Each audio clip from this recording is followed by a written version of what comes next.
Click the symbol for interstates to open the symbol gallery. Choose the first highway symbol and click the back arrow. Click the symbol for U.S. highways. Select the 2.0 symbol.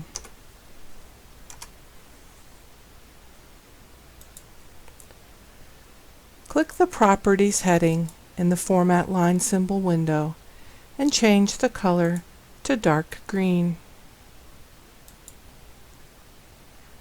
Click Apply and click the back arrow.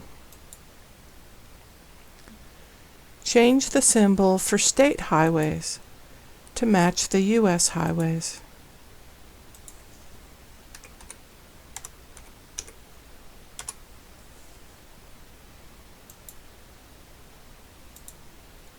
But with a light brown color.